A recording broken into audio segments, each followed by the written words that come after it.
السلام علیکم۔ القرآن کی روشنی میں انبیاء اکرام کی دعائیں، حدیث مبارکہ۔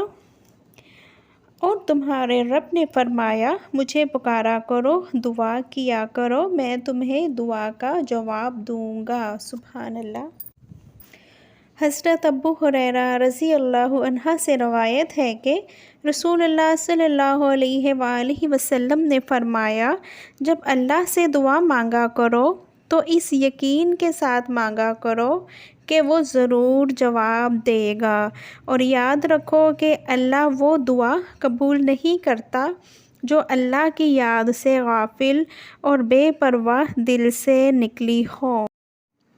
دعا کے بارے میں احادیث مبارکہ۔ حضرت ابو ہریرہ رضی اللہ عنہ سے روایت ہے کہ رسول اللہ صلی اللہ علیہ وآلہ وسلم نے فرمایا، جو یہ چاہتا ہے کہ پریشانیوں اور تنگیوں کے وقت اللہ تعالیٰ اس کی دعا قبول فرمائے تو اسے چاہیے کہ عافیت اور خوشحالی کے زمانے میں کثرت سے دعا کیا کریں۔ سورہ النمل میں اللہ تعالیٰ فرماتے ہیں، جب کوئی اسے پکارتا ہے تو وہ کون ہے جو مضطر مجبور انسان کی دعا کا جواب دیتا ہے، جو مصیبت کو رفع کرتا ہے، تمہیں زمین میں خلیفہ بناتا ہے، تو کیا ایسے اللہ کے ساتھ کوئی دوسرا معبود بھی ہو سکتا ہے، مگر تم بہت ہی کم نصیحت حاصل کرتے ہو۔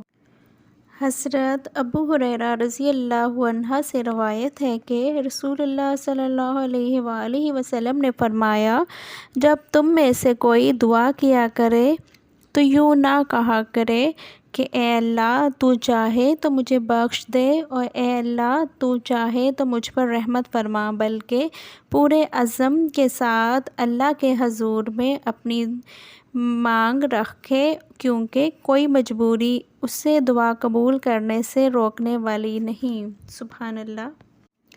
حضرت ابو ہریرہ رضی اللہ عنہ سے روایت ہے، رسول اللہ نے فرمایا، اے لوگو، اللہ پاک ہے اور صرف پاک ہی کو قبول کرتا ہے۔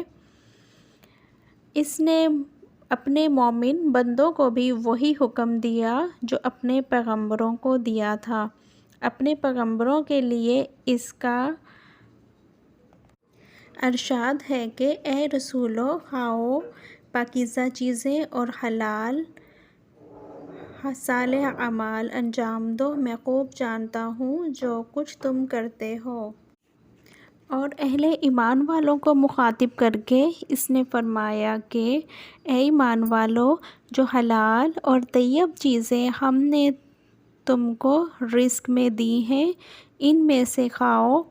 اس کے بعد حضور صلی اللہ علیہ وآلہ وسلم نے ایک ایسے شخص کا ذکر کیا جو پورا گندا بالوں کے ساتھ غبار آلود کپڑوں میں آسمان کی طرف دعا کر رہا تھا ہاتھ اٹھا کر، اے میرے رب، اے میرے پروردگار، حالانکہ حالت یہ ہے کہ اس کا کھانا حرام ہے، اس کا پینا حرام ہے، اس کا لباس حرام ہے، اس کی جسمانی نشو و نما حرام غذا سے ہوئی، بھلا اس آدمی کی دعا کیسے قبول ہوگی؟